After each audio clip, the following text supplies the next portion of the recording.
ADER su ma mënoon wax su ma mënoon bind da ngay waaru Sénégal parce que en termes de stratégie raw nañ lii bu baax mais boo xoolee l'échiquier politique aujourd'hui landerneau politique bi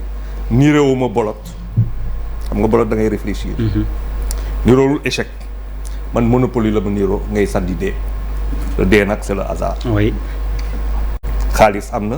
kër am na lépp am na mais c'est un jeu de monopoly loolu laa gisee et un pays ne peut pas marcher comme ça ce n'est pas possible mënul ne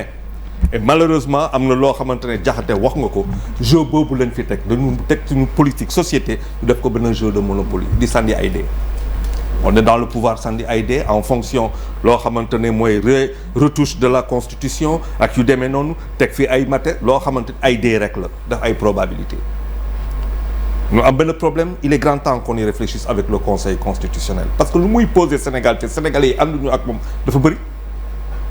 pourtant dañu ne que nul n'est censé ignorer la loi mais la loi elle est écrite dans une langue française même bu fekkente ne tey sénégalais yi lakkatuñu français déggatuñu ko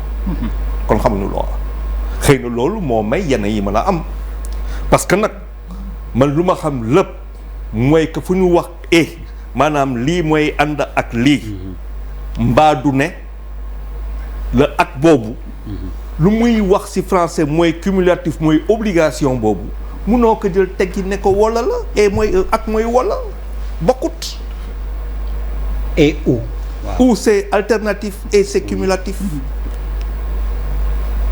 xam nga yaa ngi woote ci ay conjonction de coordination en wolof dina xaw a waaw buy ak wala dina xaw a bii la wala bii la mais du bi dafa am bii ak bii boo koy def bii ak bii faw mu ànd bu dee àndut kay neewatul bii ak bii la wala bii mais du wala bii waxuñu la loolu dama am problème ak conseil constitutionnel yàgg naa ko wax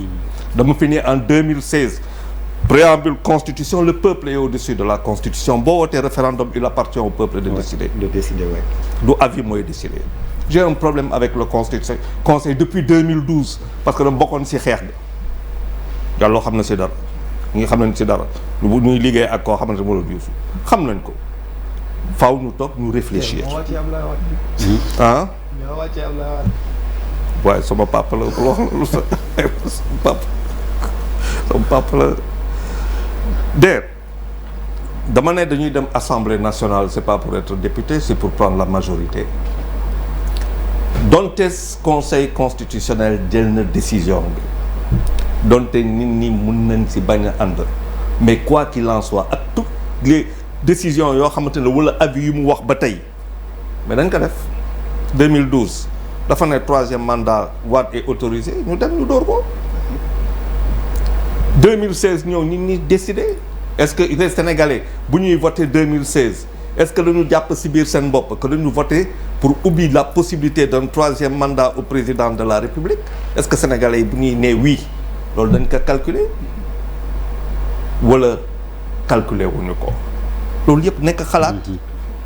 mais le moteur de la loo xamante ne mooy protéger la démocratie par le contrôle de la constitutionnalité dafa am liggéey boo xamante ne da nga ko war a def devant l'histoire et pour les hommes loolu foog ñu réfléchir si léegi bu ñuy dem assemblée nga ne dëkk bi dañ koy taal bu fekkente ne ñun bokkuñu si mais jaxate lu moo dafa am solo et les autres yoo xamante ne seen liggéey dafa jaar yoon c'est ñoom c'est du beurre ils comptent pour du beurre mais ça peut être tout sauf Benno Bokk Yaakaar c'est tout parce que loolu man laa mën a comprendre tey mooy que dañuy dem bu ñuy dem législative yi mais c'est tout sauf Benno Bokk Yaakaar parce que il s'agit de prendre la majorité à la présidence que lu mu tudd groupe bu ko yor tey nga jël majorité ko ba pare ñoom parce que wax naa ko fii du benn du ñaar du ñett mooy que on va à l'Assemblée non pas pour être député bu prendre la majorité te boo jëlee majorité bi mais faw ko gouvernement bu ñuy teg président wax ak yow et c'est ce qui arrive en France ah faw mu wax ak yow ba léegi y a pas de premier ministre foog mu wax ak yow qui est le premier ministre le ministre dama ko fi wax nit ñi ba moom tey di mën a nomba mais nag politique da nga koy xam dootu ñu ay xale xanaa ku gagné Assemblée nationale majorité le président est obligé de te parler il est obligé de faire benn composition benn gouvernement boo xamante ne nit ñi dañ siy bokk donc c'est quoi au fond affaire bi lan la est-ce qu'il s'agit de conquérir majorité bu nekk à l'Assemblée nationale est-ce qu'il s'agit d'avoir des députés puis ak 2 ans est-ce qu'il s'agit de prendre le contrôle maintenant tout de suite mais comment ak ban contrôle parce que boo déggee leneen loo xamante ne on n'en parle pas et j'en parlais en France mooy loo xamante ne ñu ngi ko fiy wax di ko jiiñ ay actes qui ressemblent à des actes terroristes mais der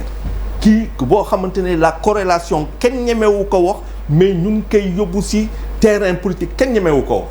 nga xamante ne man dans mes rêves les plus fous wala cauchemars les plus fous mënuma def association googu parce que pour man c'est surréaliste. On va en parler. Bon, c'est surréaliste.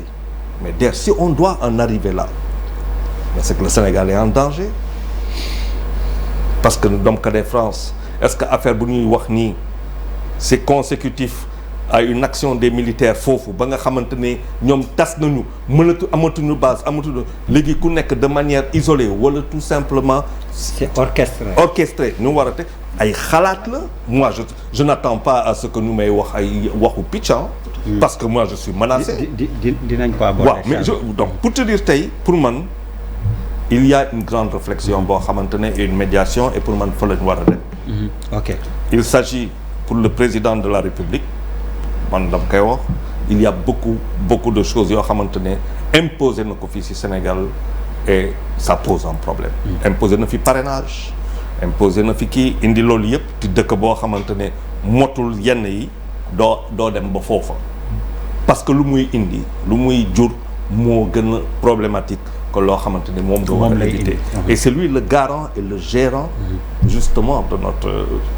notre bien-être ak de notre sécurité. alors pour ñu gën a mën dem ci débat bi Malal ñu régler suñu question ni ma koy woowee tey préjudicielle bi